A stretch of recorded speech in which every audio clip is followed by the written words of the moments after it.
Glória a Deus, meus irmãos, a paz do Senhor. Paz do Senhor.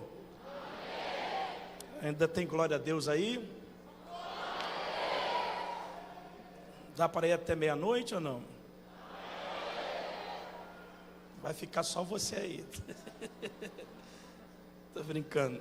Pastor Ari, muito obrigado pelo convite, pela franquia. Obrigado aos pastores do CBJ, na pessoa do pastor Anderson, pastor Samuel, que foi a pessoa que estava lá relacionando comigo, aos obreiros da igreja, aos pastores. Deus em Cristo vos abençoe. Nós estamos aí às vésperas de celebrar a Páscoa. Eu gostaria de compartilhar com vocês um texto do livro do Gênesis, capítulo 22.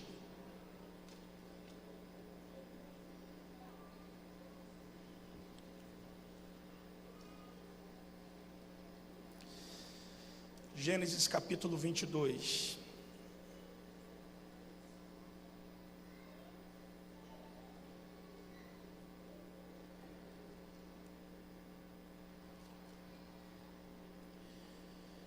Aconteceu depois dessas coisas que tentou Deus a Abraão e disse: Abraão, e ele disse: eis-me aqui.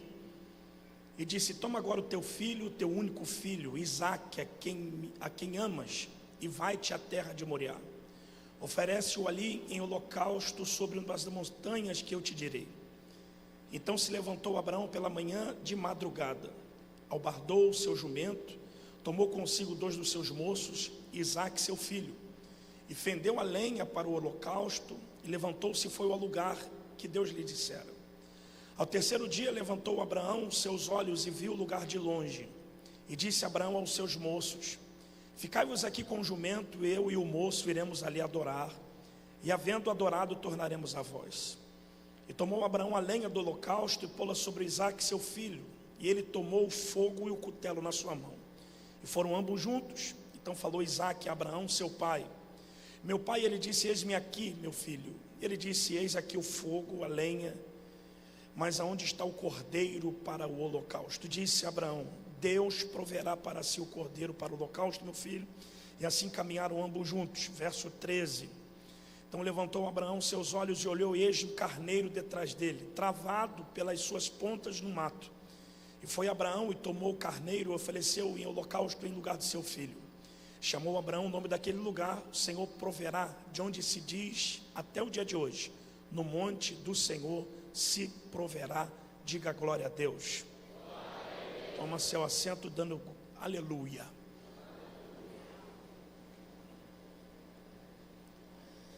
Eu quero que você me dê a sua atenção para eu compartilhar rapidamente, de uma forma bem sucinta, esse texto que vai provavelmente se identificar com você em alguma das suas nuances.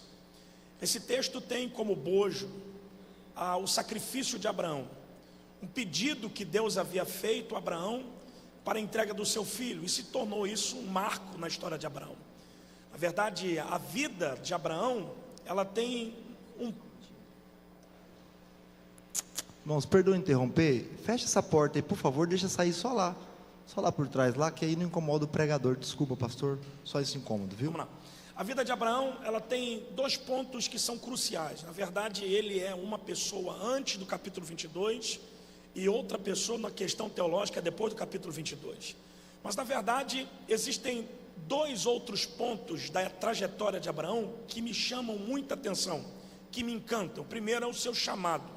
Deus encontra Abraão no capítulo 12 do livro do Gênesis e faz a ele um chamado, mandando ele sair da sua terra, da sua parentela, e ir a um lugar para onde Deus o levaria. A carta aos Hebreus vai dizer que Abraão saiu sem saber para onde ele ia, mas mesmo assim obedeceu à voz do Senhor.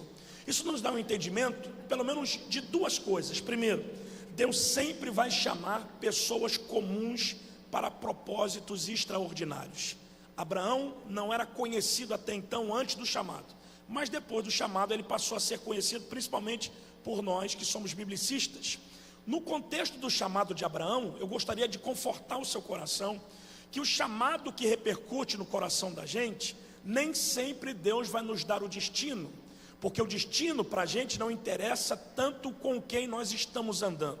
Abraão não sabia para onde ele ia, mas ele tinha certeza de com quem ele estava andando e caminhando. Por isso, eu preciso fazer com que você entenda que Deus não chama pessoas perfeitas, Deus chama pessoas obedientes.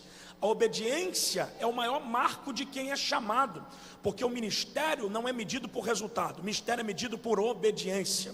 O Senhor confrontou Saul, dizendo no 1 Samuel capítulo 15, que ele deseja obediência e não sacrifício, porque eis que obedecer é melhor do que sacrificar. Deus chamou Abraão, porque existem ambientes que não nos cabem mais.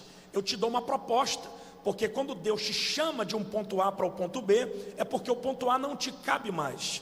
Existem ambientes que não te cabem, então nós não podemos retornar para lugares que Deus nos tirou. Não tenha saudade de ambientes que Deus te tirou. Não tenha saudade de pessoas que Deus tirou de você. Não tenha vontade de retornar para os ambientes que, na verdade, se você voltar, você não vai encontrar os ambientes da mesma forma que você saiu. As pessoas não vão te amar mais, elas vão te tolerar.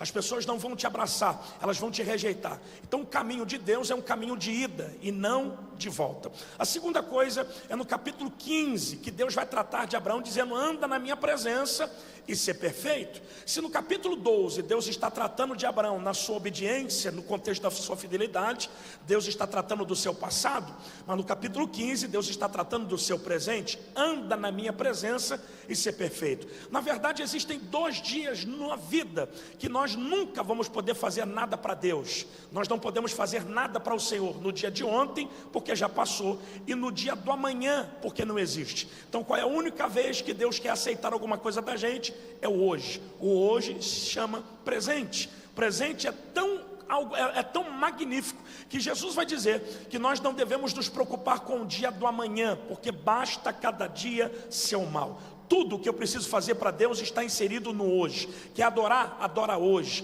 Quer levantar a mão? Levanta hoje. Quer perdoar? Perdoa hoje. Deus às vezes está chateado com a nossa ladainha de promessas de que a gente vai fazer alguma coisa quando a gente não faz, porque Deus respeita mais as nossas ações do que as nossas palavras. Uma outra coisa é o capítulo 22, é aqui o que presto. Eu queria muito a sua atenção. No capítulo 2 agora, aliás, capítulo 22, Deus vai exigir a Abraão que entregue o seu filho. Na verdade, desde o capítulo de número 12 até o capítulo 22, Abraão está se relacionando com Deus que dá.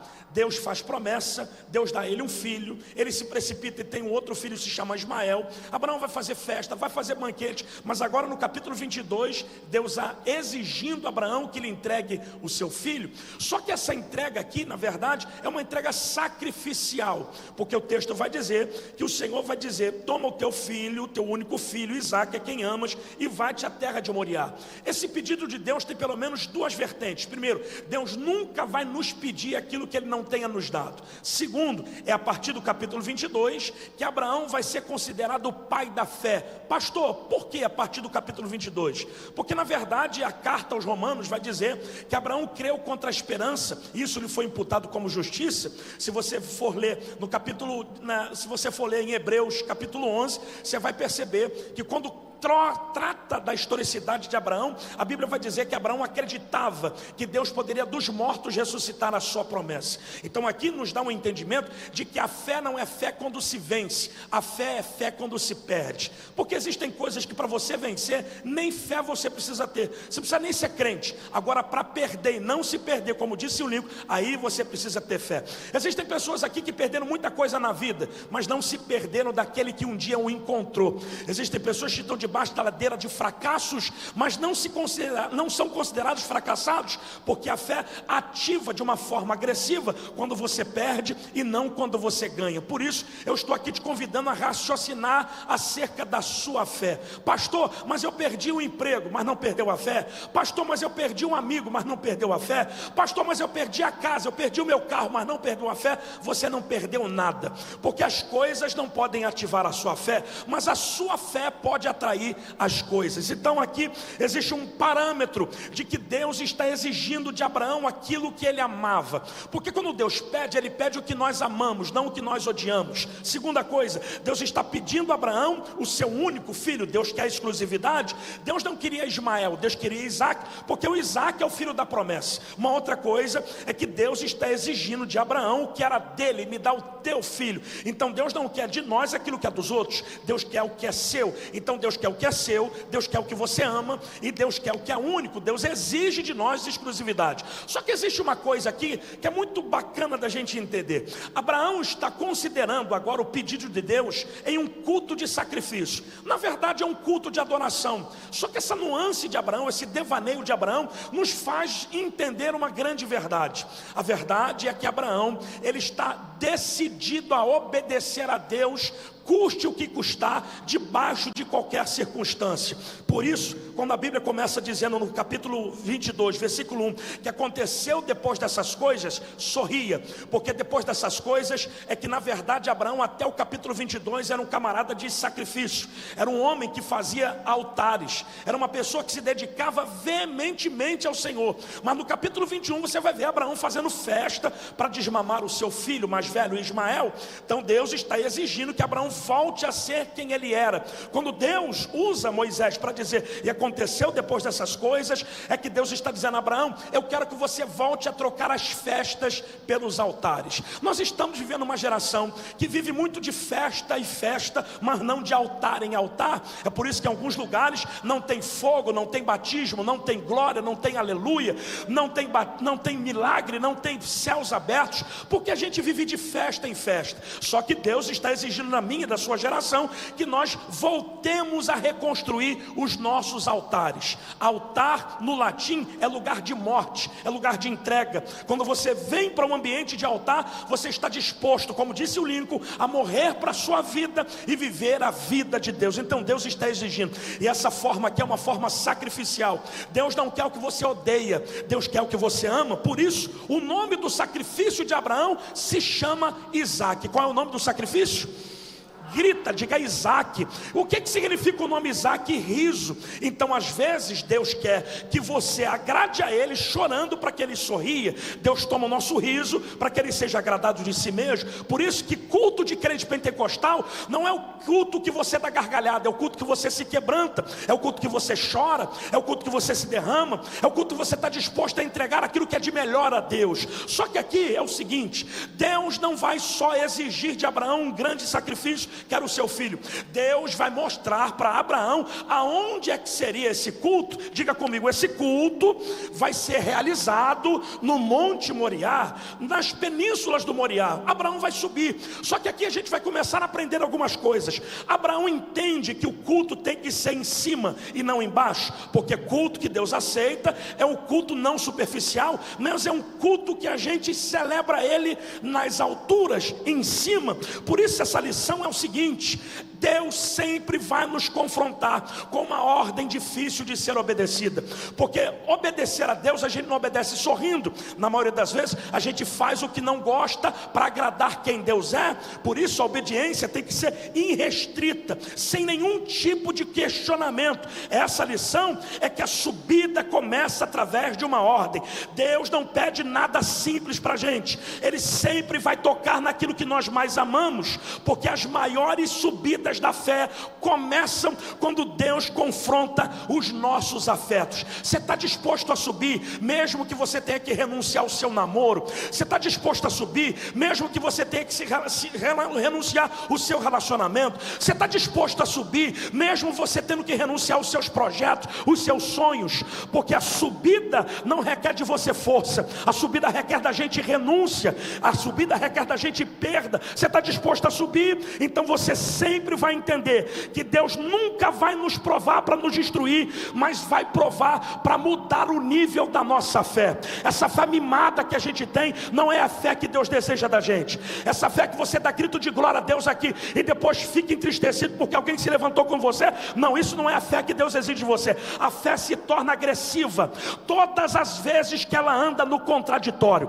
Quanto mais a tua vida for difícil, melhor vai ser para a sua fé. Agora depende de você. Se você vai continuar com a carinha de boneco reborn, achando que todo mundo tem que ter pena de você, ou se você vai levantar a cabeça e dizendo: Deus está amadurecendo a minha fé. E acredite, calma aí, não dá glória a Deus não. Pastor, como é que Deus amadurece a fé? É porque a fé, ela é evolutiva. Jesus considera a fé como um grão de mostarda, mas se plantado se torna a maior das hortaliças. Então a fé começa como uma semente, mas ela tem que ser plantada. É por isso que você está sendo confrontado na vida, porque a igreja não é um berçário, a igreja é escola de profetas, a igreja é o lugar da nossa transformação. Por isso você está sendo confrontado: pastor, mas está tudo difícil para mim. Não está, você está vivendo o melhor momento da tua vida, porque enquanto as portas estão fechadas na terra, a porta do céu continua aberta. Você está orando mais, você está buscando mais, até batizado com o Espírito Santo você já foi. E duvido que se você não tivesse com dificuldade, nem nesse seminário você estaria.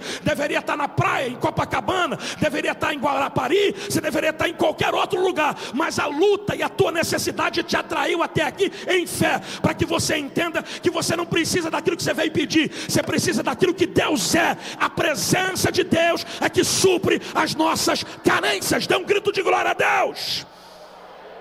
Agora olha para mim, essa subida, ela não é só debaixo de uma ordem. A Bíblia diz que Abraão levantou de madrugada. Olha para o teu irmão, diga assim: eu preciso acordar de madrugada. Pastor, por quê? Porque todos os que querem subir precisam se antecipar aos que estão dormindo. Porque quem se adianta governa. Por que a nossa geração é a geração que superlota cultos de campanha e esvazia cultos de ensino? Porque não quer acordar de madrugada. Vocês estão aí ou não, gente? A Bíblia diz que o Senhor disse: os que de madrugada me buscam, me acharão. Acabou essa nuance de madrugada. Eu vou dizer o porquê. Não é que a gente não tem tempo, é que a gente não tem prioridade. Porque tempo para ficar no TikTok deslizando o rio você tem. Tempo para ficar no Instagram você tem. Tempo para jogar GTA e Free Fire você tem. Agora Deus está exigindo o seu tempo de joelho, seu tempo na madrugada. Dá um toque nesse irmão, diga: madrugada. Fala para ele: madrugada. Grita, diga: madrugada. Não é só para ficar acordado. Pergunte: pregador, é para quê? Grita: racha a lenha. Toque no teu irmão, diga: racha a lenha. Eles nunca vão respeitar os teus resultados, porque eles não estavam de madrugada quando você rachava lenha. Porque lenha não se racha no púlpito, lenha se racha no quarto secreto. Vocês estão vivos ou não? Vocês estão aí ou não? É por isso que você não pega fogo, é por isso que você não fala em línguas, é por isso que você não tem visão, é por isso que não tem revelação, porque não tem lenha rachada. Agora quem está rachando lenha já viu Deus. Quem está rachando, racha lenha.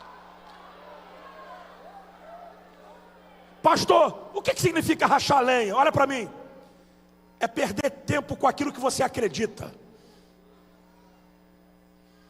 Porque as pessoas não acreditam no que você fala, elas acreditam naquilo que você se envolve. Racha a lenha. E o texto diz que ele racha a lenha. Vai tomar consigo 2 moços, Isaac, seu filho, e vai levar até o lugar onde Deus o mostrara. Ao terceiro dia, diga comigo: terceiro dia. Dá um toque no seu irmão, diga: não foi só uma noite. Diga: a subida exige 3 dias. Diga: 3 dias. Mais alto, diga: 3 dias. Olha para esse irmão, diga: gasta tempo mesmo. Não tira seu foco, não perca a sua visão. Gasta tempo. 3 dias, 5 dias, 6 dias, 1 mês, 1 semana, 3 meses, 3 anos. Gasta tempo.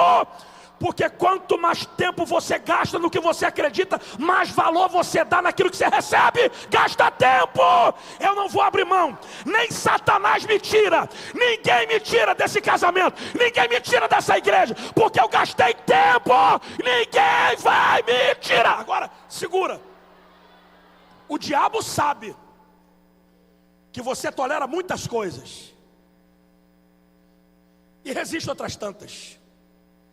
Por isso a estratégia de Satanás é a mesma estratégia do livro do Êxodo, capítulo 1. O povo está crescendo E como o pecado já não influencia o povo, porque eles são escravos, o diabo coloca mais trabalho. Porque na verdade ali, no capítulo 1 do Êxodo, o diabo não quer tirar eles da escravidão. O diabo quer fazer com que eles trabalhem gastando tempo com aquilo que não é propósito. E acredite, para Satanás tirar você do projeto, é só plantar do teu lado alguém que está fazendo você gastar tempo. Você sabe que isso não vai dar em nada, mas tu é tão carente emocional que você até finge que gosta. Porque a carência que você tem é do tamanho do Deus que você não quer. Porque se Sansão entendesse que ele precisava de Deus, não de um beijo na boca, ele não tinha entregado a mente para Dalila. Bate na mão de alguém e diga: não deixa ninguém ter acesso à tua mente. Quando você estiver carente emocionalmente, vai rachar lenha. Quando você estiver com dificuldade de raciocínio, vai rachar lenha. Vai orar, bota a tua boca no pó, vai orar. Gasta 3 dias. Uma outra coisa, e é rápido, é dinâmico. Uma outra coisa é que Abraão vai ver o lugar de longe. E no verso 5, ele vai dizer 2 coisas que se eternizam no coração da gente que prega. Primeiro, ele pega os moços que começaram com ele e diz aos moços: ficai-vos aqui com o jumento. Diga ó. Mais alto, diga ó. Porque tem gente que serve para começar, mas não presta para terminar. E não fique assustado se de hoje para amanhã alguém que você procura com necessidade te bloquear no WhatsApp. Porque até prestou para começar, mas não serve para terminar. Tem gente que vai ficar no meio do caminho. Você é maduro para ouvir isso? Não fique tentando colocar mais na sua vida quem Deus já arrancou ela de lá. Obrigado, aqui, eu vou ver aqui. Não traga de volta para a sua vida quem Deus já te livrou. Porque o diabo está plantando gente para fazer você gastar tempo. Abraão entendeu isso, que tem gente boa para começar, mas se ficar vira pedra de tropeço. Sorria. Quando a palavra inimizade aparece na Bíblia, ela não aparece na boca do diabo, ela aparece na boca de Deus. E porém inimizade entre a semente da mulher e a semente da serpente. Então existem confusões que não é o diabo, é Deus. Porque se ele não te tira por bem, ele vai te arrancar. Se não te arranca por bem, te tira por mal. Então essa confusão não é feitiçaria, é Deus dizendo: o tempo acabou. Mas aí fica você todo meloso: não posso não, pastor. Só que depois desse relacionamento você esfriou na sua vida com Deus. Depois começou a flertar no WhatsApp. Nem oração você tem mais. Você fica preocupado mais se o pontinho vai ficar azul na mensagem que você mandou, do que se o Espírito Santo vai descer para te renovar. Você está tão perturbado, precisando de uma resposta acerca de alguém que você deixou do lugar de onde você veio, do que do Espírito que está aqui querendo te encher. Era para dar glória a Deus, mas acho que vocês não estão mais aqui mais. Mas eu quero te informar isso aqui. Toda subida vai exigir da gente o entendimento de que nem todos vão poder subir com a gente. Servos são leais e são fiéis, mas não são leais. Fica no pé do monte. Essa subida, nessa cordilheira, ela tem aproximadamente 600, 780 metros de subida acima do nível do mar. Então a subida não é pouca. Provavelmente Abraão ficou no pé do monte e deixou os seus moços lá. Como quem diz: fica aqui na metade antes que você me atrapalhe no final. E a expressão, dá um sorriso. A expressão que Abraão usa, 2, é a expressão que inaugura a palavra adoração. Inaugura que palavra? Qual palavra? Então é a primeira vez que a palavra adoração aparece na Bíblia, Gênesis 22, 5. Só que essa palavra adoração, ela não aparece atrelada à música, louvor, a melodia, ela aparece atrelada a sacrifício. Porque Abraão está considerando morte como adoração. E isso aqui não é para escandalizar, porque ele sabe o que Deus gosta. Dá um sorriso. A Miriam pegou o pandeiro e tocou o pandeiro, dizendo: só o Senhor é Deus. Depois que o mar se abriu, David Wilkerson vai dizer, num sermão célebre que ele pregou, que tem muita gente que, como Miriam, canta o cântico certo do lado errado. Porque cantar depois que o mar se abre, até quem é espírita canta. Agora cantar com o mar fechado, Por quê? Porque adoração é sacrifício. Adoração não é quando você pode. Adoração é quando você não pode, mesmo assim você faz. Eu não queria levantar a mão, mas eu preciso. Eu não queria dar glória, mas eu preciso. Eu não queria dar aleluia, mas eu preciso. E eu disse aqui de manhã, a nossa adoração não é para enfeitar a mensagem do pregador, é a nossa válvula de escape. É melhor você adorar do que infartar. É melhor você adorar do que ter um AVC. Adoração é sacrifício. Agora tome a mão do teu irmão, diga, escolha quem você vai ser nessa história. Diga, se você veio subir o monte para adorar, ou se vai ficar na metade segurando o jumento. Ou você veio para adorar, ou você fica com essa carinha de Nutella segurando o jumento. Porque quem segura jumento é frequentador de culto. Quem sobe o monte é adorador de verdade. Cadê os que vão subir? Levante a mão para dar uma glória a Deus. Isso, sobe. Sobe. O nível de tratamento de Deus aqui é diferente. Abraão seleciona, pega o moço e vai. E aqui o que eu quero pregar para vocês. A lenha que durante a noite inteira ele rachou, agora coloca sobre o lombo do Isaac, sobre os ombros. Isaac está com o peso da lenha e está subindo o monte. E eu gosto da expressão do pastor Gesiel Nunes Gomes, que diz que subir o monte é como subir de escada e não de elevador. Porque tem gente que até sobe, mas na força dos outros. Mas tem outros que estão subindo na força do Senhor. O problema é que quando você sobe na força de alguém, quem te levantou te derruba. Quando você sobe na força de Deus, nem Satanás te tira de lá. Segure a mão de alguém e diga para ele, é por isso que eu sou esquisito. Diga, não sou crente para ficar bajulando ninguém. Eu não sou crente para ficar olhando para os outros com um olharzinho de apaixonado, me dá uma esmola. Eu sou crente para servir aquele que morreu na cruz, mas ao terceiro dia ressuscitou e está aqui. Porque tem gente que para subir precisa pisar em alguém. Tem gente que para subir fica falando mal dos outros. Tem gente que para subir persegue. Alguém já foi perseguido aqui? Antes, depois, igual a mim? Levanta a mão. Quem já foi perseguido aqui? Dá um sorriso.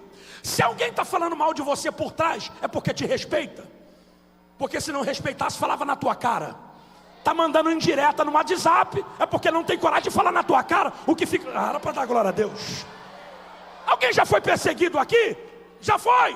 Vamos lá, fica de pé, Lincoln. O Lincoln está crescendo e eu sou um velho pregador.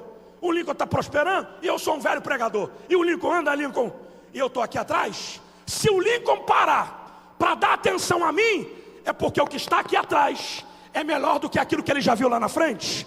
Porque ninguém persegue quem está atrás. Se estão te perseguindo, é porque teu nível já mudou. Era para dar glória a Deus. Você quer fazer a obra de Deus e quer confete? Você quer fazer a obra de Deus e quer um aplauso? Quando acabar o culto aqui, a gente tira uma foto e bota a tua foto estampada aqui. Agora, se tu quiser fazer, padecerá mais necessidade. Porque a perseguição, ela vai ser inerente da sua produtividade. Não quer ser perseguido? Continua sendo esse neutro que você é. Continua sendo esse frequentadorzinho de culto que você é. Não quer arrumar confusão? Continua sendo aí, do jeito que você está, anêmico. Parece até uma ameba. Agora quer caçar confusão? Se posiciona. Eu amo isso aqui, se posiciona. Paulo, quando chega na ilha de Malta, a Bíblia diz que ele vai manter a fogueira acesa e uma víbora vai pegar a sua mão.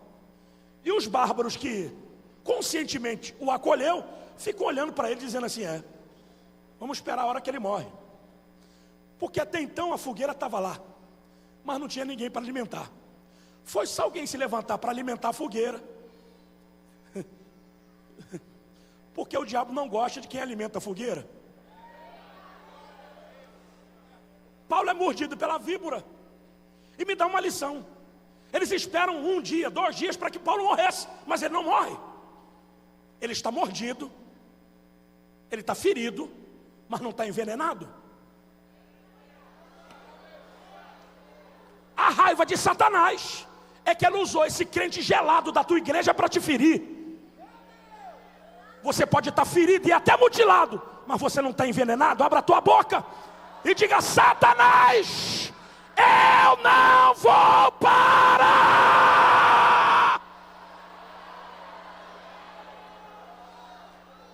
víbora não se faz entrevistas. Víbora sacode no fogo. Fala com a minha mão. Eu não tenho atenção para dar, eu não tenho tempo para dar atenção a quem não tem o que fazer. Então fala com a minha mão. Eu não vejo Neemias descendo do muro para dar satisfação a quem não bota um tijolo. Você tem que aprender a ignorar que ele não tem o que fazer. Manda lavar uma louça, manda capinar um quintal, mas o que Deus te chamou para você fazer, você não vai parar. Dá um glória a Deus aí. O texto diz, por favor, que Abraão toma a lenha do holocausto, coloca sobre Isaac, seu filho, e ele toma o fogo e o cutelo na sua mão.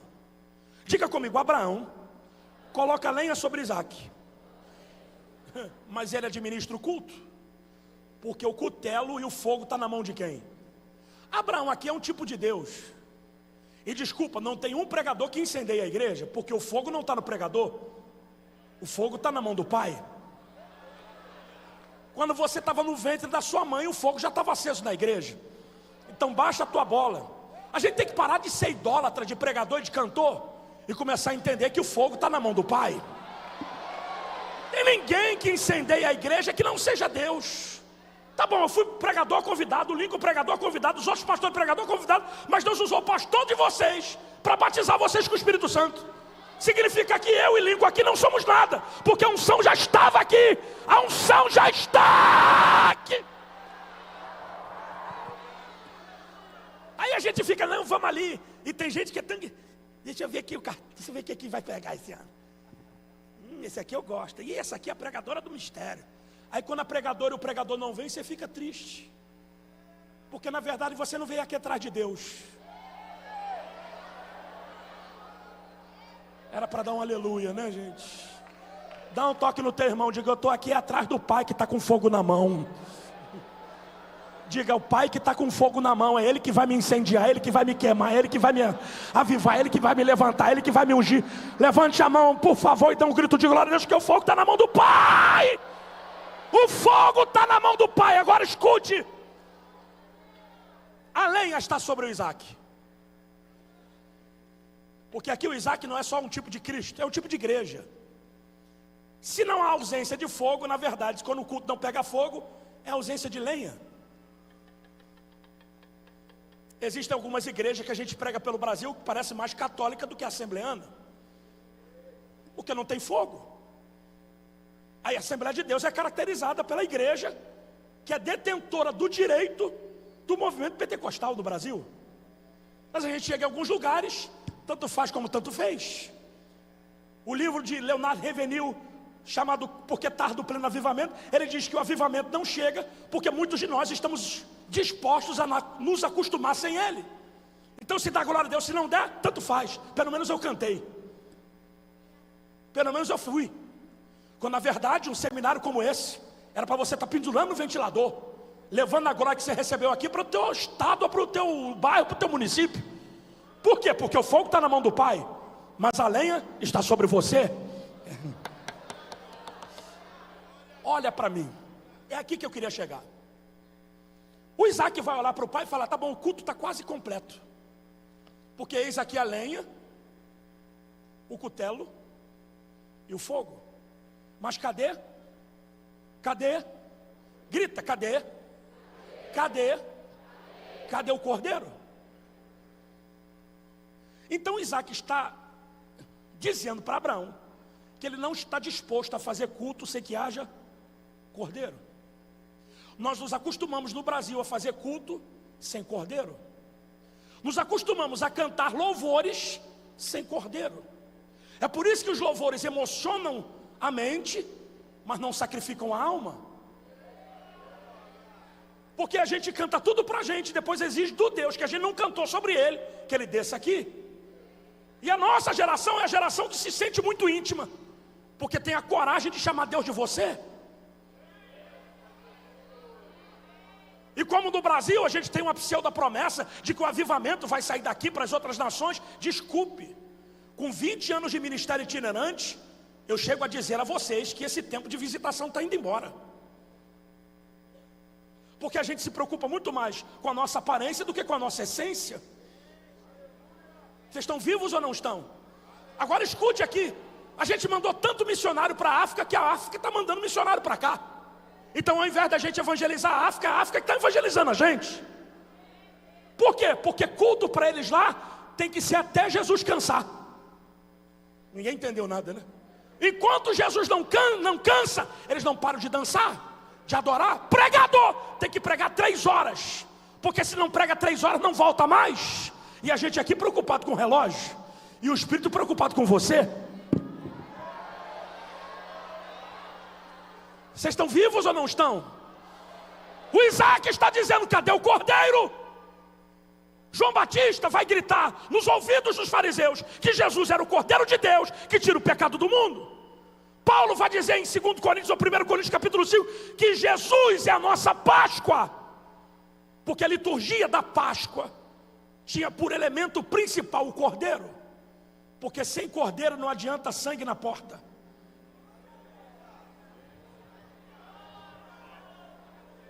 Tem que ter o sacrifício do bicho. Agora dá um sorriso. Em Êxodo capítulo 12, que é a sentença final que Deus dá ao Egito, ele diz que o povo hebreu tem que não só pegar o sangue do animal e colocar sobre as ombreiras, os portais e as ombreiras da casa, portais e ombreiras,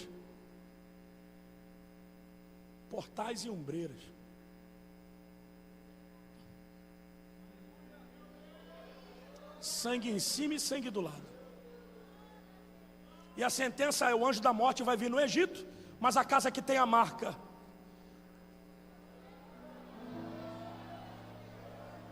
E o que faz com o cadáver? O cadáver vocês levam para dentro de casa e queimem no fogo, porque o cordeiro é pentecostal.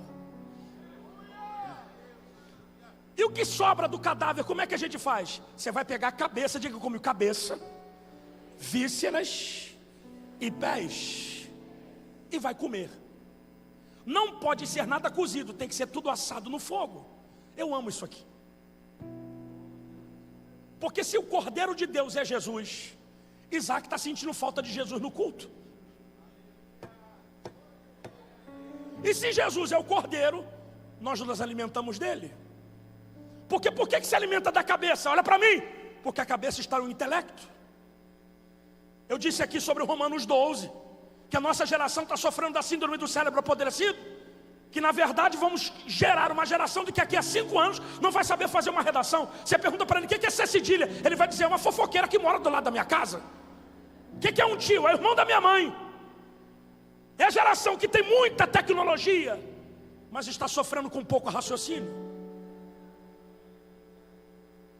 Mas quando a gente se alimenta da cabeça do cordeiro, a gente está se alimentando da sabedoria dele. Por isso eu quero profetizar que nenhum distúrbio emocional vai tomar conta da tua mente. Eu vou falar para você que nenhuma distração como TDAH vai tomar conta de você. Você vai ter concentração naquilo que você faz. Porque Paulo disse que nós não temos a mente do mundo, nós temos a mente de Cristo. Então a gente pensa como Ele, fala como Ele, anda como Ele. Era para dar um glória a Deus, né? Mas está tudo bem.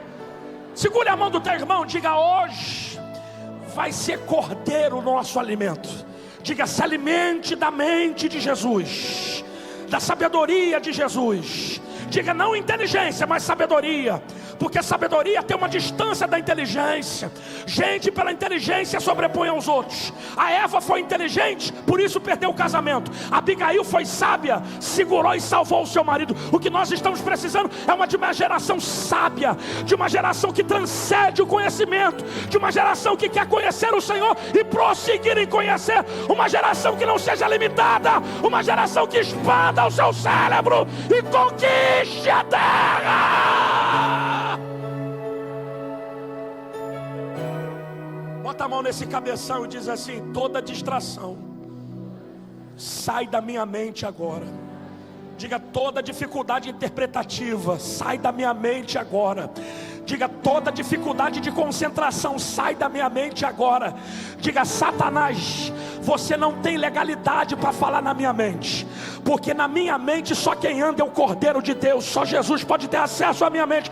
Agora levante essa mão se você acredita, levante a outra se tem fé, e dá um brado de glória a Deus aqui nesse lugar, vai! Mente! Essa aqui dói, tá?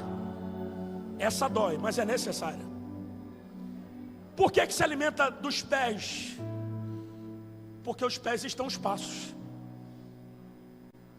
Filipenses capítulo 2, a Bíblia diz que ele mesmo sendo Deus não teve por usurpação ser igual a Deus. Mas Paulo chega a dizer: tenha vocês o mesmo sentimento que houve em Cristo Jesus. Sorria, porque vai ser meio agressivo. Eu fico tentando entender por que os crentes são soberbos.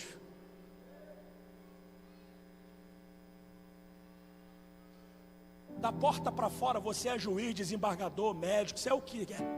Da porta para dentro você é ovelha. Eu não consigo compreender. Nós que estávamos mortos nos nossos próprios delitos, fomos salvos, banhados e purificados num sangue que não era nosso, era dele. E depois, só porque a gente tem um cargo, a gente fica. Tem cantor que não servia para ser cantor de boate. Deus deu para ele um ministério. E são soberbos. Eu estava compartilhando hoje com o Lincoln e com o pastor que estava com a gente, que isso aqui é passageiro, gente. Ministério itinerante, isso é passageiro. Estrelato é passageiro, é igual jogador de futebol, tem prazo de validade. Então não dá para a gente ser soberbo em uma coisa que não é nossa, porque a mensagem não é minha, a igreja não é minha, o louvor não é seu, o dom não é seu, ele te emprestou isso. Então tome a mão do teu irmão e diga assim: calça a sandália da humildade, baixa a tua bola, porque você tem que ser reconhecido pela tua humildade, não pela tua soberba. Sabe o que Lucas vai dizer? Que um discípulo não é maior do que o seu mestre, mas se com ele aprende, com ele se parece. Talvez eu esteja falando para jovens aqui que sejam extremamente superiores à sua liderança. Você tem mestrado, pós-graduação, você é formado em teologia, formado em letras, você é formado em diversas coisas, e você está lá sendo liderado por um camarada que não sabe conjugar o verbo, por alguém que às vezes não sabe ler. Isso não te diminui, isso te enaltece. Pergunte por quê? Porque Jesus deixou para a gente uma lição dizendo: eu não sou estrela, porque eu não vim para ser servido. Eu não preciso de toalha branca e água com gás. Eu vim para mostrar a vocês como é que deve servir. Por que a gente tem que aprender na humildade de Jesus? Porque servir é melhor do que ser servido. Vamos lá? Olha para mim. Se alguém tivesse a brilhante ideia de me dar um ingresso para assistir a final da Champions League, lá no Camp Nou, entre Barcelona e Real Madrid, e trocar por uma CBJ para estar aqui palestrando, eu digo a vocês sem sombra de dúvida, eu prefiro estar aqui. Pergunte por quê? Porque lá você vai ser só mais um na multidão. Então não importa se você está pregando, se você está servindo água para quem está do teu lado, aqui você não é mais um. Aqui o seu destaque é pelo teu serviço. E é muito bacana quando a gente vê quem é grande servir quem é pequeno, porque Jesus disse que o maior sempre vai servir. Segure a mão do teu irmão e diga assim: vamos descer. Fala: vamos descer a casa do oleiro. Deixa o Espírito Santo arrancar nossa altivez, a nossa soberba, o nosso nariz em pé. Essa síndrome de princesa que você trouxe da tua casa, você tem que sair. Esse negócio de você ser playboy na igreja acabou. Seja humilde, seja servo.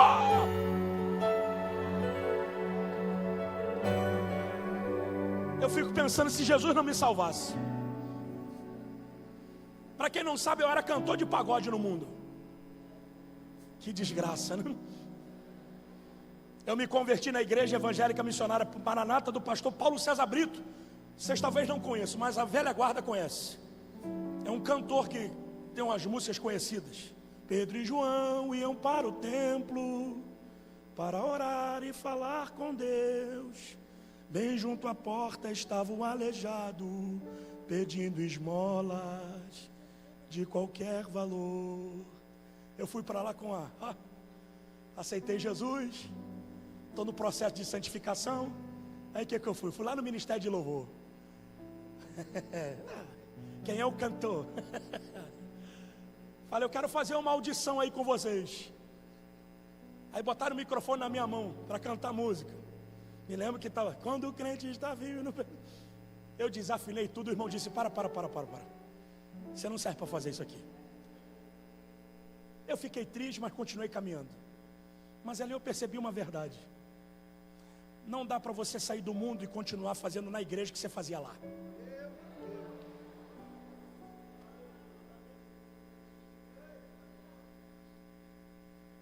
Porque o que você gosta tem que ser sacrificado por aquilo que você precisa. Eu até gosto, mas eu preciso dele. Agora imagina, se Jesus não me rejeita no ministério de louvor, como é que eu não seria soberbo? Para ver como o mundo gosta de coisa ruim, igual a mim. Ruim. Aí os camaradas olham para mim, não serve para ser locutor de loja de biscoito. Se botar para anunciar no mercado não presta. Aí Jesus dá um banho, bota uma gravata, bota um terno, empresta um ministério. Meu Deus!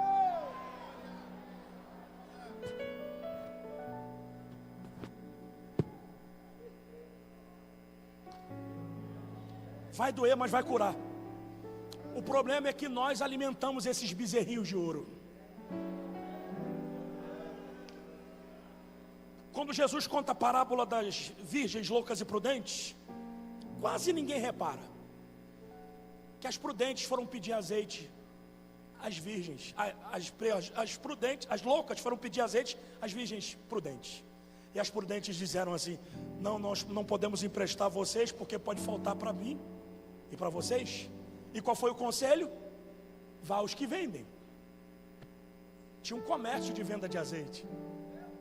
Porque gente que não racha lenha de madrugada compra azeite na mão de quem vende. Meu Deus! E elas foram lá. Seu vendedor de azeite, eu fiquei jogando Free Fire, não deu tempo de colher azeitona. Eu estava no GTA, eu estava na última fase do GTA, estava até ganhando dinheiro. Seu vendedor de azeite, eu sou influencer digital. Eu estou lá fazendo vídeo, dancinho. E eu esqueci agora. O noivo chegou, eu preciso de azeite. Enquanto elas foram comprar o azeite, o que acontece na parábola? A porta fecha. E quem é que ficou de fora? Quem comprou e quem vendeu. Porque essa parábola te ensina que azeite não se faz no culto, azeite se faz no quarto. Não é o pregador e o cantor que vai te dar destino no culto. É você com azeite que vai definir o culto que você vai celebrar. Alguém está aqui com azeite? Não, levante esse braço cansado e diga: Jesus, manda mais. Aí a gente tem que lidar com esses crentes soberbos, altivos, que fazem teatro com a noiva do Cordeiro, que pregam falsas mensagens e falsos louvores, e enriquecem, e a gente aplaude. Eu fui pregar, pastor Ari, lá na tua quebrada, Belo Horizonte. Cheguei atrasado, como sempre, né? Garrafamento, fui de carro para Belo Horizonte, sentei do lado do presidente. Tinha uma cantora que eu tinha as músicas dela no playlist lá, cantando as músicas bonitas, todas elas sucesso. Ela acabou de cantar, sentou do lado do pastor, e o pastor, menina, falou o nome: nós vamos tirar a oferta. Dá para a senhora cantar mais um hino? Ela disse perto de mim: não está no contrato.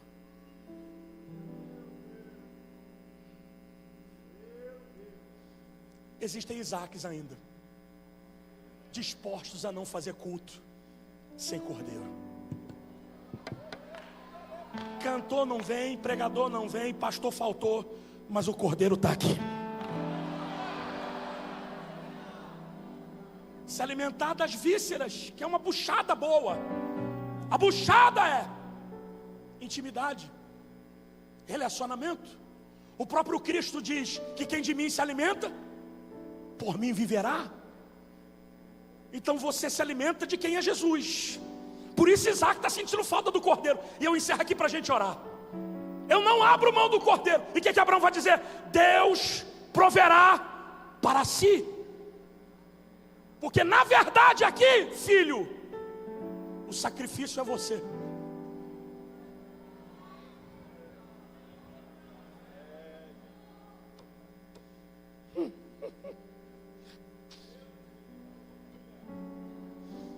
O texto diz que eles sobem. Abraão amarra o Isaac, porque Isaac no altar, ele não quer tirar uma selfie, uma foto, porque quem está amarrado no altar não tem direito de escolha. É por isso que você não dá mais certo no pagode e no forró. Você está amarrado no altar. Você flertou até com a dupla do Mateus e não sei quem, mas desafinou tudo, porque você só serve para o altar. Aonde você for, as pessoas vão entender que tem um altar que está andando do teu lado. Olha para o teu irmão e diga para ele: é por isso que a gente é estranho, porque a gente tem a cara do altar que a gente se relaciona. Fala, não tem nada a ver com cabelo, com roupa, tem a ver com relacionamento. Quanto mais perto do altar você estiver, mais parecido com ele você é. Agora olha para mim. Deus tem as suas formas de te atrair para o altar. Porque quando você não vem por bem, Deus cria uma situação para te atrair por mal. Mas Ele te traz. Sorria. Eu estava compartilhando com o pastor ali na hora do recreio, que a Ana tem muitos problemas, mas a Bíblia define ela como uma mulher estéril. Ok. A esterilidade da Ana é engraçada, porque a Bíblia também não diz o ambiente que ela foi curada. Supondo, digo eu, não a Bíblia, que o problema maior da Ana, numa sociedade machista, em que a mulher só se prestava para reproduzir, não era a esterilidade. Porque a esterilidade para uma mulher que não tinha filhos era maldição. Então o escriba entendeu que ela era uma mulher que não tinha filhos, é maldita, porque era comum isso. Mas a Bíblia dá para nós o diagnóstico dela, amargura. E Ana orou com amargura de alma. Dá um sorriso, porque quando a mente está doente, o útero não gera. Tem alguns lugares que não estão gerando, porque a mente dos crentes está doente. E quando você está doente nesse ambiente, você ataca quem você deveria somar, e fica aliado de quem você deveria atacar. Tem gente que faz associação com o diabo e luta contra a igreja,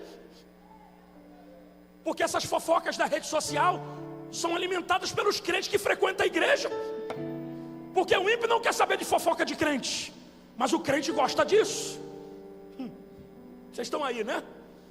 Só que aí, como Deus tem uma promessa sobre a linhagem de Eucana, e como Eucana é um marido banana, que dá a oferta para a mulher não ir para o culto, dizendo: fica aí porque eu tenho pena de você, eu oferto para você e para mim. Deus vai dizer: vou sacudir essa mulher.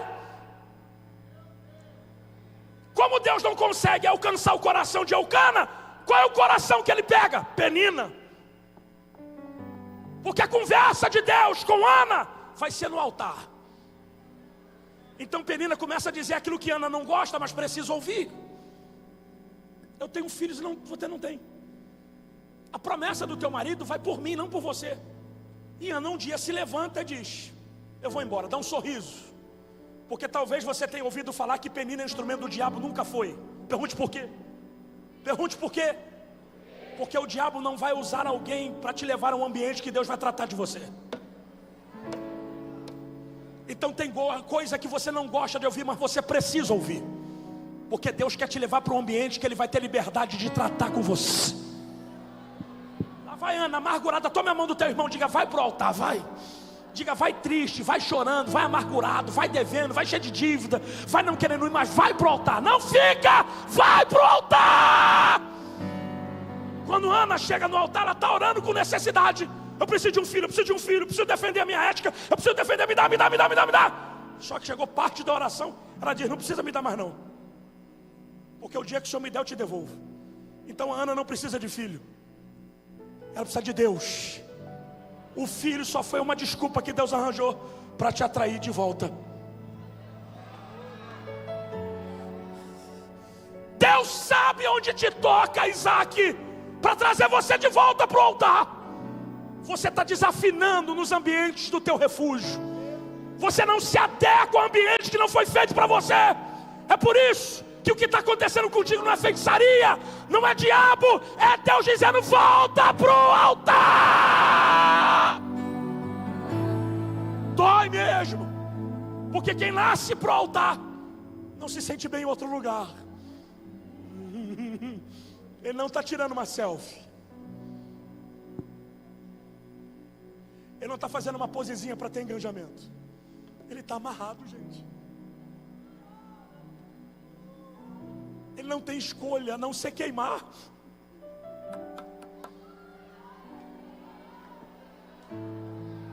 Se não dá para sair, então queima.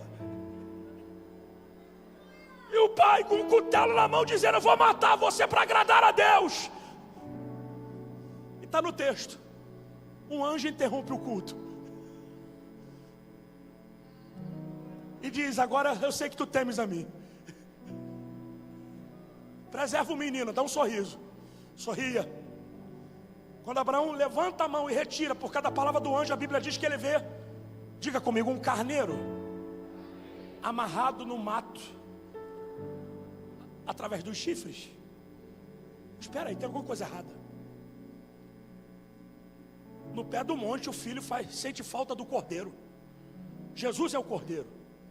Mas no cume do monte Deus não provê um cordeiro, Deus provê um carneiro. A Bíblia está em contradição? Não. É porque o cordeiro e o carneiro são os mesmos animais de forma evolutiva. O carneiro é um cordeiro velho, porque quanto mais a tua fé cresce, mais a tua provisão se expande.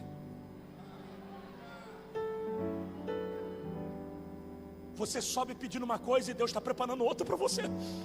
Mas Ele só provê, olha para mim, quando a tua fé for levada ao limite. Você acha que eu queria entregar meu filho? Você acha que eu não queria e não flertei para tentar acordar antes do Lucas sair de casa, para prevenir que ele fosse cortar o cabelo? Uma coisa eu ouvi de um pregador que hoje está mais aposta do que pregador. Ele disse o seguinte: se Jesus te desse o poder de você antever o que vai acontecer na tua vida daqui a um ano, tanto vitórias quanto tragédias, o que você e eu faríamos? Sofreríamos antecipadamente ou ficávamos relaxados por antecipação? Então Ele não deixa você ver, mas Ele te ajuda a passar. Se disser tem uma fornalha acesa, se você não se dobrar, se Ele falar hoje para você a fornalha aquecer amanhã, hoje você se mata. Mas tem coisas que Ele não te revela, mas te ajuda a suportar. Fica lá, Lincoln, daquele lado lá para mim. Lincoln, fica lá. Pega um pastor desse aí, segura na mão dele. Alguém que segure na mão do Lincoln, por favor. Vem cá, pastor Anderson. Segura na minha mão. A maior revelação que eu já ouvi desse texto é do escritor do livro Caçadores de Deus, Tommy Tenney. Ele fala da perseverança de Abraão. Ele diz que enquanto Abraão está caminhando de um lado com o monte, está Deus do outro lado com o cordeiro. Abraão anda, Deus anda. Abraão para, porque Deus só vai prover quando a sua fé e a sua razão se encontrarem. Eu sei que vou perder, mas eu estou disposto a encontrar quem me achou. Aí, olha para mim, a gente não gosta de dar grito de glória no culto. Porque a adoração do crente é mais terapêutica do que atração. Deus não precisa que você levante a mão para existir como Deus, mas você precisa levantar a mão para existir como crente, porque esse é o teu sacrifício. Vocês estão aí ou não? Não é quando eu posso, quando eu estou disposto, é quando eu não posso, mas mesmo assim eu faço. Isso é sacrifício. Sacrifício não é sentir um arrepio para poder fazer. Sacrifício é não sentir nada, mas mesmo assim entregar. Porque quando Deus disse que te amava, Ele não fez uma música, Ele não fez uma melodia, Ele não fez um coração, Ele fez uma oferta.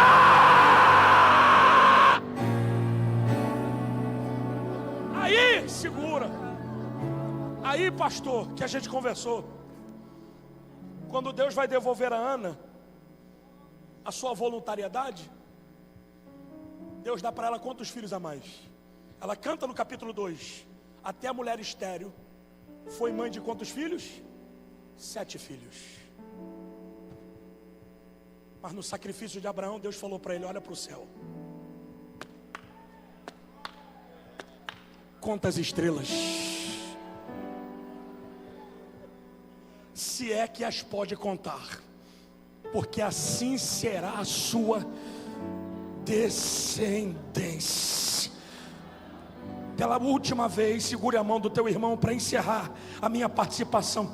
Diga para o teu irmão: o teu resultado sempre vai ser maior do que a tua entrega. Diga: Deus está te convidando à contemplação da imensidão do infinito, porque o que Deus vai fazer através do teu sacrifício é incontável, insondável. Tem gente aqui que nem ora mais, mas está colhendo a oração que já fez há muitos anos, porque a recompensa de Deus sempre vai ser maior do que a nossa entrega. E vamos parar com essa conversa da gente achar que faz tudo de graça para Deus. Ninguém faz nada de graça para Ele, porque o nosso Deus é generoso. O apóstolo Pedro disse assim: nós temos deixado pai, mãe, tio, herança por amor de ti. E o que é que nós vamos ganhar? Jesus disse: todo aquele que deixa pai, mãe, tio, herança por amor de mim, nessa vida 100 vezes mais, e ainda dará comigo a vida eterna. Tome a mão do teu irmão, diga: quer ser livre? Chama o Cordeiro. Quer ser feliz? Chama o Cordeiro. Quer ser pregador? Chama o Cordeiro. Quer ser profeta? Chama o Cordeiro. Quer ser pastor? Chama, chama, chama, chama, chama. Chama o Cordeiro.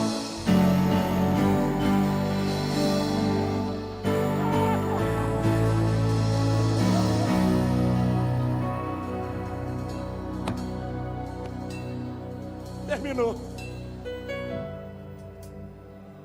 Pastor, eu me lembro que na minha época de juventude, eu pegava a apostila e subia para o monte, uma apostila do seminário, do EPOI, para falar: Jesus, me ensina aqui no monte o que eu não aprendi na sala.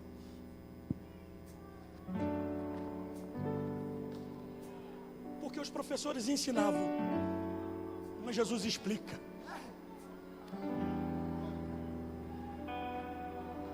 É por isso, sorria. Eu quero que você dê um salto nessa cadeira quando eu falar. Escute. É por isso que nós que vivemos de sacrifício, dá um sorriso, estamos no bojo da revelação e não da informação. O movimento pentecostal não vive de informação, vive de revelação. Porque enquanto a informação te leva do presente para o futuro, a revelação está trazendo o futuro para o teu presente. Hoje está ruim, mas eu já sei como é que essa história vai terminar. Hoje está difícil, mas eu já sei como é que vai terminar esse negócio. Hoje eu estou sozinho, mas eu sei que eu vou casar e vou ser feliz. Hoje eu estou desempregado, mas a porta um dia vai se abrir. E o que é que você está fazendo agora? Está se cortando? Está se matando? Está tomando cerveja escondido? Não. Eu estou adorando, eu estou levantando a mão, eu estou pisando na cabeça da serpente, eu estou rodando, eu estou dançando no Espírito, eu estou deixando o Senhor de pé no trono, porque Ele pode achar aqui um adorador. Cadê você? Dá um pulo dessa cadeira.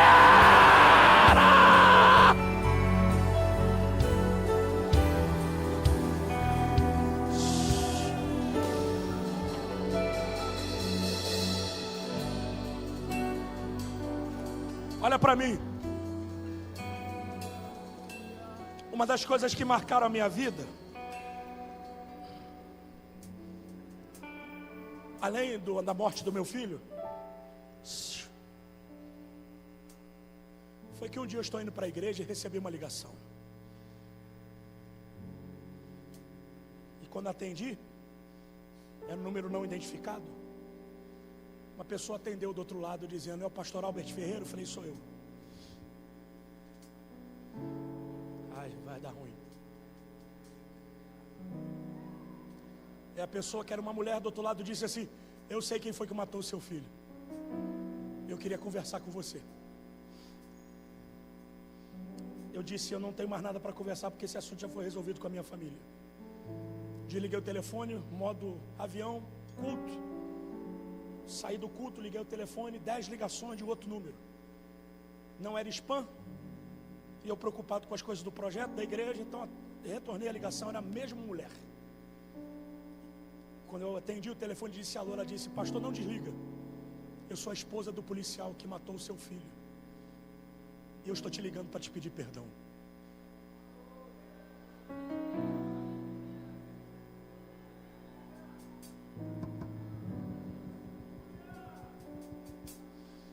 A vida em Deus é muito mais do que pular e rodar. É alegria, paz e gozo no Espírito.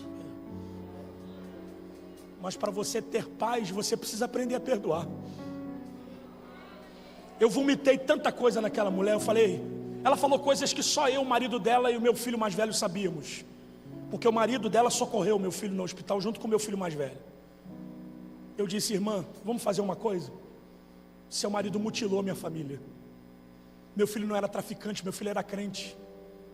Para quem não sabe, meu filho estava com uma camisa escrita: eu sou a Bíblia que o mundo lê.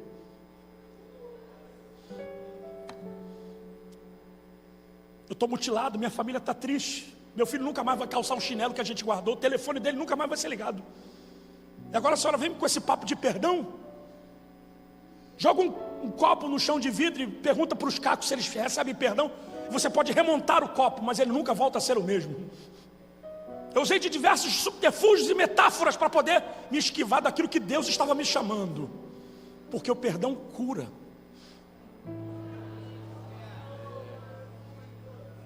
Eu disse: se eu não te perdoar, meu filho não volta. Eu vou te levar para sempre, porque agora você tocou no assunto que eu não queria.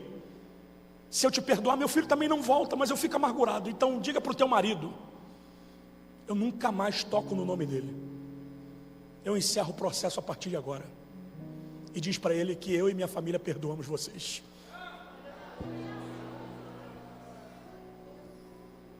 Você não sabe o que é sacrifício, irmão. Você está chorando porque teu namorado te deixou e você não sabe o que é sacrifício. Tem obreiro chorando porque mudou o salário e você não sabe o que é sacrifício. Tem gente chorando porque perdeu um carro, porque perdeu um negócio, você não sabe o que é sacrifício. O que você perdeu na maioria das vezes, 60% é recuperável. Mas uma vida não. Só você amando muito Deus para você perder e não se perder. Por isso que a gente é pentecostal. Porque para estar aqui no ambiente de lamúria e de tristeza, sem se alegrar e dar um glória a Deus, é melhor que a gente não esteja. Por isso que quando a gente vem aqui, a gente não vem para enfeitar congresso, a gente vem para extravasar. A gente vem para correr mesmo, porque a gente não sabe o dia de amanhã. Então vou fazer hoje aquilo que amanhã não terei possibilidade. Porque é melhor você fazer isso do que continuar refém desse remédio que você está tomando escondido da tua mãe e do teu pai.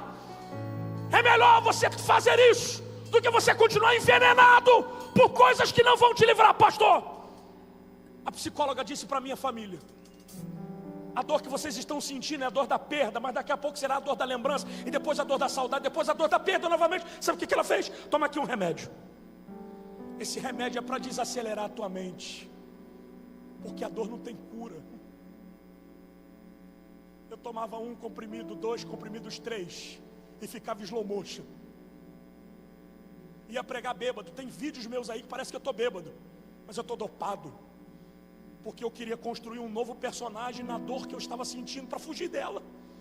Eu entendo que dor não se foge, se encara, se suporta. Um dia eu estou indo pregar e eu vou orar por você agora.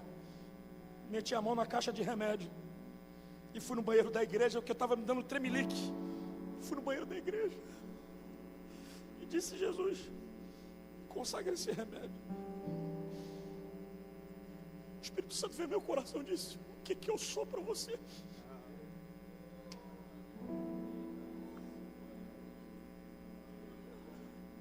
Eu falei: tu és tudo o que eu mais quero. Tu és o meu sorriso, a minha tristeza, a minha alegria. O Espírito Santo, até quando? Ele me disse: você vai tentar suprimir o meu propósito? Até quando você vai tentar negar que o meu propósito é maior do que a tua dor? Eu peguei a caixa de remédio, abri, dei descarga e nunca mais tomei um remédio para dormir. Aí, por que o pregador grita? Por que a gente corre? Porque essa é a nossa terapia. Não dá para a gente ser tradicional, batista, com todo respeito aos irmãos batistas. A gente não servia para estar em outra denominação que não fosse essa. A gente correr, a mão, extravasar. Porque quando tu está assistindo televisão, que o Atlético faz gol, que o Vila Nova faz gol, tu tá lá igual um boboca. Gol do Neymar, gol do nem sei quem. Quando aí fica dentro da igreja, não levanta a mão para Jesus. Não dá um glória a Deus para Jesus. Não, Jesus é maior do que o teu time de futebol. Ele é rei dos reis.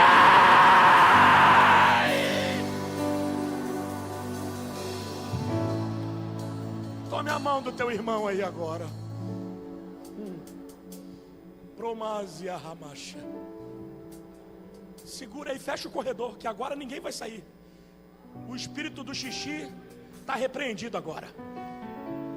O espírito bebedouro está repreendido também agora. Agora só o Espírito Santo. Fecha o corredor aí também, por favor. Os obreiros aqui também me ajudem, aqui, ó. Vocês daqui da igreja, isso. Eu queria pelo menos 200 crentes que foram batizados com o Espírito Santo hoje. Orando em línguas agora. Ora em línguas. Então tu foi batizado no limão, que não foi no fogo. Ora em línguas. Para orar em línguas tu não precisa sentir. Faz.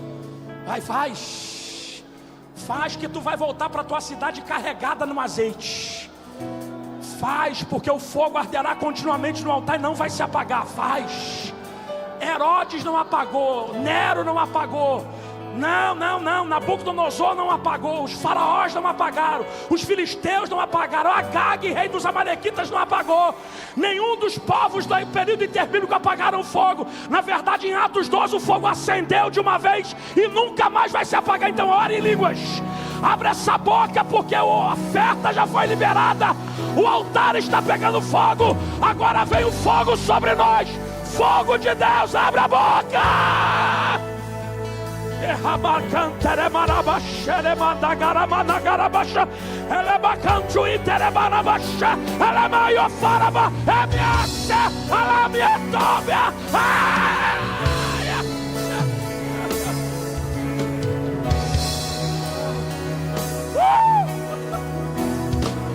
Fecha os olhos. Diga: Espírito Santo. Mais alto, diga: Espírito Santo.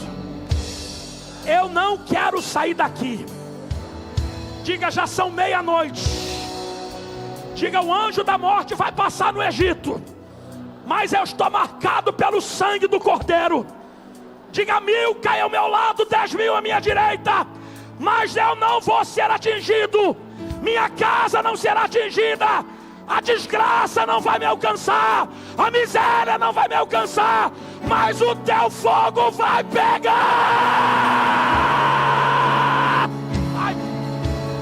Vai, crente, abra a boca. Vai, crente, abra a boca. Vai, crente, abra a boca. Vai, crente, abra a boca. Vai, vai, vai, vai, vai, vai, vai, vai, vai.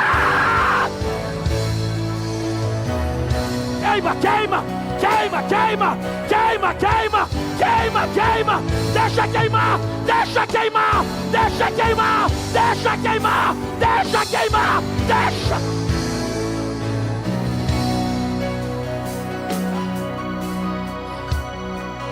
Levante a mão do teu irmão agora.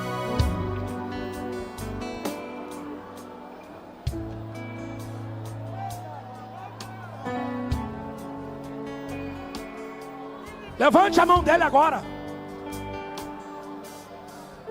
Diga: Jesus, eu sou parte da geração Z. Eu acredito que não vou provar a morte, mas vou ser transformado, arrebatado para morar contigo no céu. Diga: mas eu me recuso a sair desta igreja do jeito que eu cheguei quinta-feira. Diga: eu quero ter o meu corpo incendiado. Diga: o sacrifício sou eu aqui hoje. Diga: e apresento o meu corpo, minha mente, meus pensamentos, meus sonhos, meus planos, meus projetos no teu altar. Diga: e declaro que o que tiver que acontecer será, vai estar debaixo da tua ordem, porque quem manda em mim não é o sistema que governa o mundo. Quem manda em mim não é Satanás.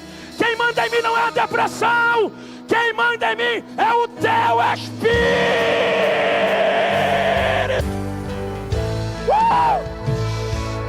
Levante a mão dele. Gente, eu estou sentindo Deus, a perna está tremendo aqui. Cadê os vasos dessa igreja? Cadê os vasos da igreja? Cadê as mulheres de guerra? Cadê os crentes da oração?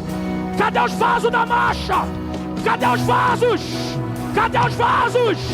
Renova os obreiros, renova os pastores, renova o meu chefe, renova, renova, renova, renova, renova.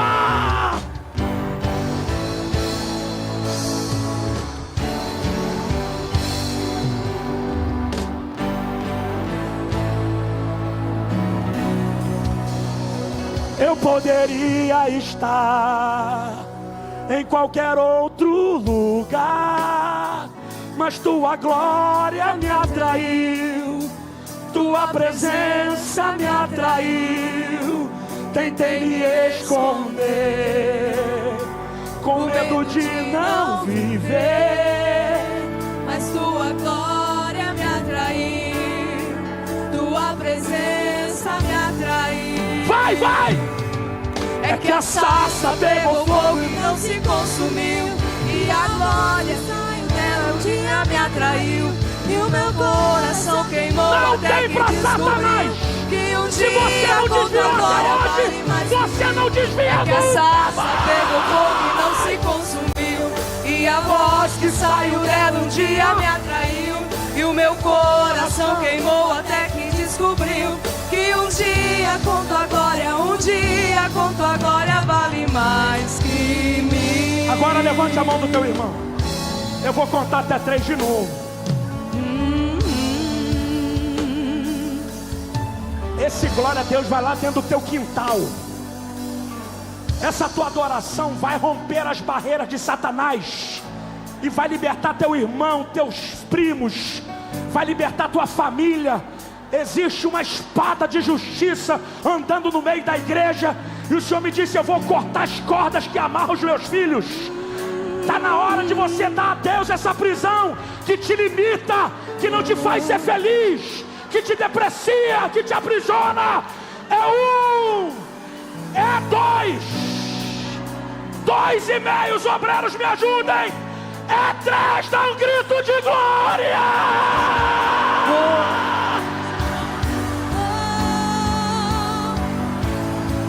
Essa chama não se apaga e não se apagará. Essa chama não se apaga e não se apagará. Essa chama não se apaga e não se apagará.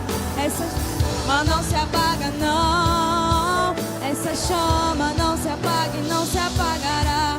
Essa chama Segura. não se apaga e não se apagará. O Espírito Santo falou comigo aqui. Aleluia. Eu vou tomar meu assento.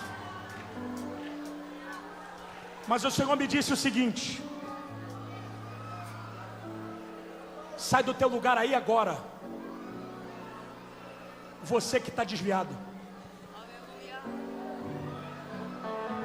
Não adianta se esconder atrás da camisa do Congresso. Porque se Deus não te alcança através de um conselho, Ele vai te alcançar através de uma experiência. Não espere ter que perder tudo para você voltar. Volta agora. Cadê a primeira pessoa que não quer voltar para a sua igreja, para a sua casa, afastado de Deus? Vem, vem, vem, vem, vem, pode vir, isso não é vergonha não. E se eu fosse o teu líder, vem aqui te abraçar. Vamos embora, vem, vem, vem. Você é filho de crente, mas já está longe de Deus há muito tempo. Você só não oficializou porque você tem vergonha de fazer teu pai passar vergonha. Mas vem, vem, vem. Principalmente você da galeria, vem, vamos embora. Vamos embora, porque Deus está falando. Cadê os músicos da igreja, Jesus? Pelo menos o piano, o teclado, isso. Vem, vem, bora, vem, vem. Pastor, eu caí, tô caído, me escondi, mas o Espírito Santo tirou esse dia para falar comigo. Eu quero me arrepender. Vem, vem, vem, vem.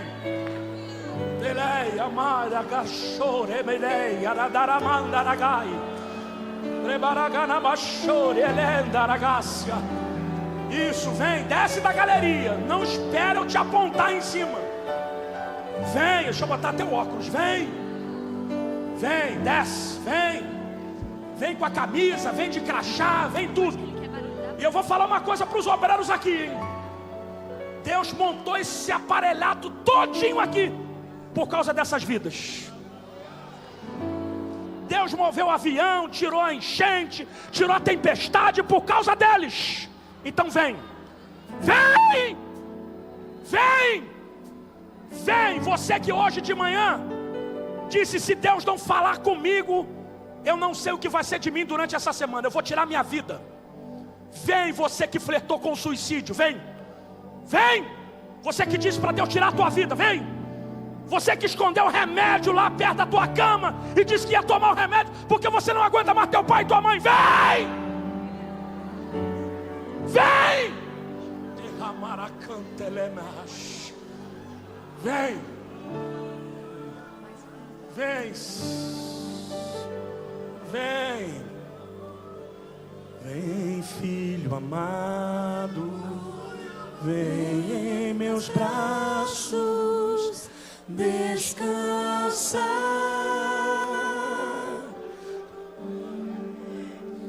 E bem seguro te conduzirei ao meu altar. Eu vou tomar meu assento e agora vai ficar com a critério do pastor. Mas você que está sentado do lado de um irmão, que você sabe que pelas conversas que você teve com ele até chegar aqui, ele está desviado, ele saiu do propósito. Segura a mão dele, pergunta para ele se ele não quer a tua ajuda para vir aqui, porque tem gente que quer, mas não tem força. Então vai lá e traz ele para cá. Começa a desenvolver teu chamado agora. Vem, traz, traz. E aqui a gente não vai fazer conta não, porque vocês não são números, vocês são filhos. Vem, isso, vem, eu vou esperar, pode vir. Vem que você vai confessar Jesus de novo. Você vai pedir a ele perdão dos pecados para recomeçar a sua vida. Vem, vem, tem uma turminha aqui, ó, nesse grupinho aqui, ó. Pode vir, vamos embora, vem. É a turminha daqui e a turminha lá de cima da galeria. Estou esperando vocês descerem, vamos embora. Vem. Estou aqui. Vem. Eu vou falar uma coisa aqui que não nos compete, mas o Espírito está mandando eu falar. A partir de agora, faça uma limpeza na tua rede social. Meu Deus. Tira aquela porcaria daquelas fotos de biquíni, de sainha, de balada. Meu Deus. Tira aquelas fotos de quando você não queria nada com Jesus e mostra para a rede social que você é dele e ele é seu agora. Meu Jesus. Não tem espaço para Satanás. A tua paz.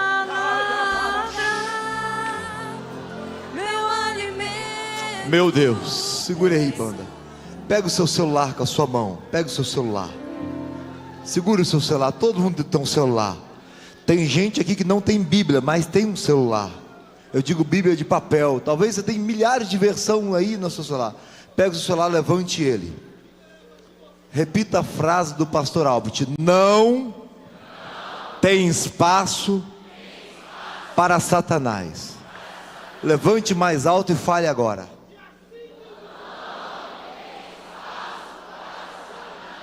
Olha para ele e diga não. Olha para o seu celular, olha para ele. Diga até hoje, diga até hoje. Mas a partir de agora, eu vou servir o Senhor. Vou continuar com você, viu? Mas não tem espaço para Satanás, aleluia. Não tem espaço para Satanás, aleluia.